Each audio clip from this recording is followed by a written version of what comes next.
Shalom saudaraku yang terkasih dalam Yesus Kristus. Kita belajar pelajaran ke-8 Sekolah Sabat dengan judul Raksasa Iman, Joshua dan Kaleb.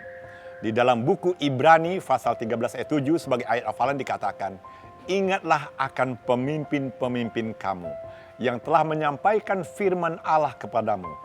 Perhatikanlah akhir hidup mereka dan contohlah iman mereka."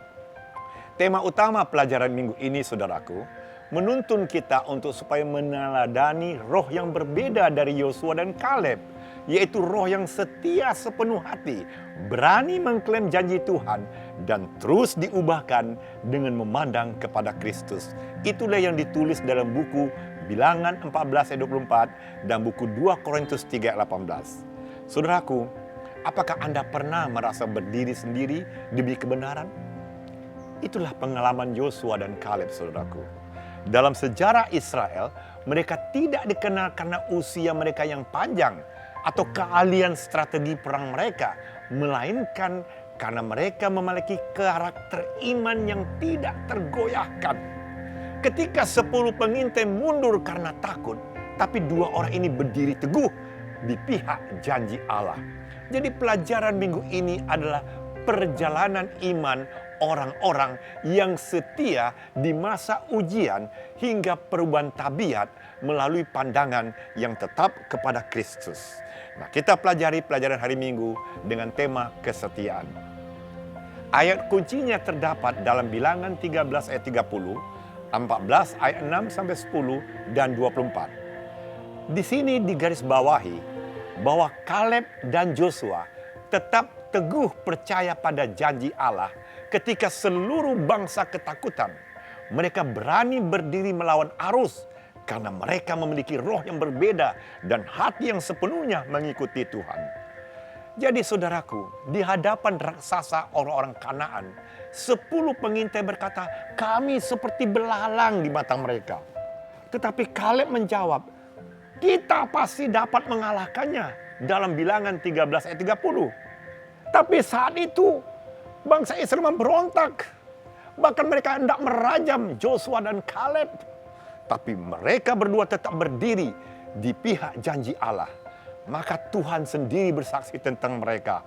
"Hambaku Kaleb lain jiwa padanya, dan ia mengikuti aku dengan sepenuh hati." Bilangan 14 ayat 24. Apa makna rohani yang kita dapatkan di sini?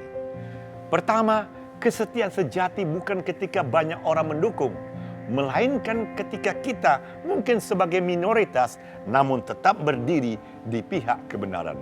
Yang kedua, saudaraku, Allah tidak hanya melihat hasil, tapi roh yang ada di dalam diri kita.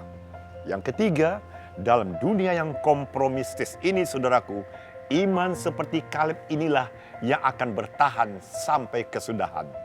Apa yang ditulis dalam tulisan Roh Nubuat dalam buku Review and Herald tanggal 30 Mei 1912.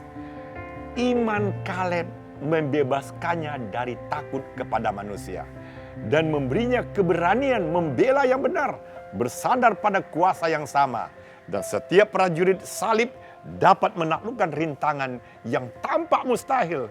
Jadi inti pelajaran yang kita ingin pelajari di sini adalah kesetiaan adalah kekuatan batin yang lahir dari pandangan kepada Allah, bukan dari dukungan manusia. Nah, sekarang kita masuk hari Senin dengan tema "Beri aku daerah perbukitan ini". Ayat kuncinya, saudaraku, terdapat dalam Yosua pasal 14 ayat 6 sampai 14. Di sini dikatakan bahwa Kaleb yang setia sepenuh hati kepada Tuhan, dia berani menuntut janjinya dengan iman yang teguh. Dan karena kesetiaannya itu, lalu Allah memberkati serta memberinya Hebron sebagai warisan. Saudaraku, 45 tahun berlalu, saudaraku. Dan saat itu Kaleb sudah berusia 85 tahun. Tetapi semangatnya tidak pudar. Bahkan ia berkata kepada Yosua dalam Yosua 14 ayat 12, "Berikanlah kepadaku daerah pegunungan yang dijanjikan Tuhan." Saudaraku, daerah pegunungan ini bukan daerah yang aman. Di situ tinggal para raksasa, orang-orang enak. Tapi Kaleb tahu mungkin dan pasti Tuhan menyertai dia. Jadi iman yang sejati, saudaraku, tidak menunggu keadaan yang mudah. Tapi ia melangkah karena ada janji Tuhan, bukan karena situasi. Jadi disinilah dikatakan oleh pena inspirasi dalam Alfa Omega jilid 2 halaman 121. Kaleb tidak meminta negeri yang telah ditaklukkan, tetapi ia lebih memilih yang paling sukar untuk memberi teladan bagi orang-orang yang menghormati Allah dan menguatkan akan umatnya. Sebagai makna rohani yang kita bisa dapatkan di sini adalah, pertama, iman yang hidup menuntut janji Allah dan mengklaimnya dengan tindakan nyata. Yang kedua, saudaraku, Kaleb tidak berkata, aku sudah tua, biarlah yang muda yang bertarung. Melainkan dia berkata, Tuhan masih sanggup memakai aku. Inilah iman yang tidak pernah pensiun, saudaraku. Iman yang terus mendaki gunung-gunung kehidupan bersama Tuhan. Bagaimana saudara dan saya hari ini? Kita masuk hari Selasa dengan tema kekuatan teladan. Ayat kuncinya terdapat dalam Yosua pasal 15 ayat 16 sampai 19, Hakim-Hakim pasal 1 ayat 13 dan pasal 3 ayat 7 sampai 11. Di sini ditegaskan bahwa teladan iman dan keberanian Kaleb menginspirasi menantunya Otniel dan anaknya Aksa untuk melangkah dengan berani dan memohon berkat Allah sehingga iman yang hidup itu menurun menjadi warisan rohani bagi generasi berikutnya. Saudaraku, di sini Kaleb tidak hanya menaklukkan gunung rupanya, tapi ia juga menurunkan iman kepada generasi sesudahnya. Maka itu anaknya Aksa dan menantunya Otniel melanjutkan semangat itu. Buktinya Otniel merebut kota Debir dan menjadi hakim pertama bagi bangsa Israel. Sedangkan Aksa berani meminta, berikanlah aku mata air di atas, mata air di bawah kepada orang tuanya, yang ditulis dalam buku Yosua pasal 15 ayat 19 dan Hakim-Hakim 1 ayat 15. Saudaraku, Aksa meminta bukan kemewahan, saudaraku, tapi dia tahu sumber kehidupan. Ia sadar bahwa tanah tanpa sumber air tidak akan menghasilkan apa-apa. Inilah permintaan iman akan berkat rohani dan jasmani yang seimbang, yang melambangkan kerinduan jiwa akan kebutuhan Roh Kudus dan kasih yang nyata di dalam tindakan kita sehari-hari. Jadi teladan Kaleb ini, saudaraku, sungguh luar biasa, menular. Iman yang nyata menghasilkan keberanian yang baru. Itulah pelajaran bagi kita, supaya kita memberikan teladan iman yang kuat bagi keturunan kita masing-masing. Pengaruh satu kehidupan yang setia, saudaraku, lebih kuat daripada khotbah paling fasih. Itu juga yang ditulis dalam Testimoni jilid 4 halaman 619. Saudaraku, dalam buku Steps to Christ halaman 93, doa adalah nafas kehidupan rohani. Maka itu tunjukkanlah keteladanan kita kepada generasi kita selanjutnya. Makna rohaninya, saudaraku, sesungguhnya generasi muda tidak hanya butuh nasihat dari Anda yang merupakan yang lebih tua daripada mereka, tapi mereka butuh contoh iman yang nyata. Kaleb tidak hanya berbicara tentang janji Allah, tapi ia menjalani janji itu. Nah, ketika anak-anak kita melihat iman kita yang hidup, maka sudah tentu mereka juga akan berani berkata seperti Aksa, aku juga ingin mata air atas dan bawah. Teladan rohani yang konsisten, saudaraku, akan melahirkan penerus iman yang lebih tangguh. Nah, sekarang kita masuk hari Rabu dengan tema pahlawan yang rendah hati.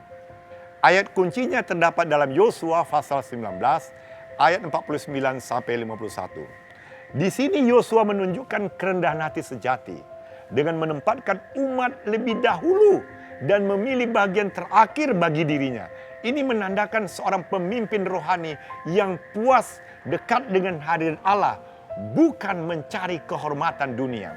Saudaraku, dalam kisah ini disebutkan setelah semua suku menerima bagiannya, barulah Yosua mengambil tanah untuk dirinya sendiri. Dia dapatkan Timnat Serah.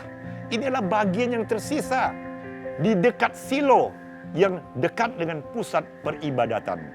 Ia tidak menuntut kehormatan, tapi ia lebih memilih untuk tinggal lebih dekat dengan hadirat Allah.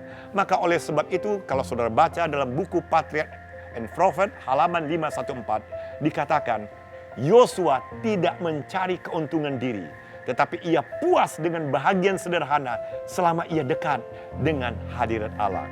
Maka oleh sebab itu dalam buku Acts of the Apostle halaman 561 kalau saudara baca, semakin dekat seseorang kepada Allah, maka semakin kecil dirinya di mata dirinya sendiri. Sebagai makna rohani saudaraku, kepemimpinan sejati itu tidak diukur dari posisi atau jabatan, tapi dari penyerahan hati kepada Tuhan. Yosua memberi contoh bahwa kedekatannya dengan Allah justru lebih berharga daripada pengakuan manusia. Maka oleh sebab itu saudaraku, kita jangan lupakan, semakin besar tanggung jawab kita, maka sebaiknya kita memiliki kerendahan hati yang seharusnya kita berjalan di hadapannya. Nah, sekarang kita masuk pelajaran hari Kamis dengan tema diubah oleh pandangan kepada Kristus. Ayat kuncinya terdapat dalam 2 Korintus 3 ayat 18, Ibrani 12 ayat 1-2, dan Roma pasal 12 ayat 1-2. Di sini digarisbawahi, dengan memandang kepada Kristus dan menyerahkan hidup sepenuhnya kepada Dia, maka Roh Kudus akan mengubah kita dari dalam keluar, memperbaharui pikiran dan menjadikan kita serupa dengan gambarnya. Di sini kita dapatkan rahasia keteguhan Yosua dan Kaleb itu terletak pada arah cara pandang mereka. Mereka tidak menatap raksasa, tapi mereka menatap janji Allah. Dan inilah prinsip kekal itu. Kita semua dengan muka yang tidak berselubung memandang kemuliaan Tuhan dan diubah menjadi serupa dengan gambarnya. 2 Korintus 3 ayat 18. Dengan memandang, kita akan diubahkan. Saudara bisa baca dalam buku Christ Object Lesson halaman 294. Saudaraku yang kekasih, kalau kita membaca buku Steps to Christ halaman 43, bahwa penyerahan sepenuhnya kepada Kristus adalah rahasia kuasa yang mengubah hidup kita. Sebagai makna rohani saudaraku, dunia membentuk kita dari luar ke dalam. Makanya kita banyak meniru mengikuti tren dunia. Tetapi Roh Kudus mengubah kita dari dalam keluar melalui kontemplasi kepada Kristus. Apa itu kontemplasi? Kita hanya memandang kepada Dia dengan mata iman. Kita menenangkan diri di hadapannya dan membiarkan keindahan tabiat Kristus mempengaruhi dan mengubah karakter kita. Maka oleh sebab itu, semakin lama kita memandang Yesus saudaraku, maka semakin kita menjadi serupa dengan Dia. Kita sabar di bawah tekanan, kita lemah lembut di tengah kekerasan, dan kita teguh di tengah arus dunia. Sebagai penutup saudaraku, sebagai ajakan iman, biarlah 5 hari pelajaran ini membentuk kita menjadi satu pelajaran rohani. Bahwa kesetiaan saat kita sebagai kelompok minoritas. Keberanian bila mana kita mengklaim akan janji Allah. Dan teladannya menumbuhkan generasi beriman haruslah kita pupuk dari sekarang. Kerendahan hati bila mana kita menaruh Allah di pusat kehidupan kita. Pandanglah kepada Kristus yang mengubah, mentransformasi tabiat kita. Dan inilah artinya kita memiliki roh yang berbeda.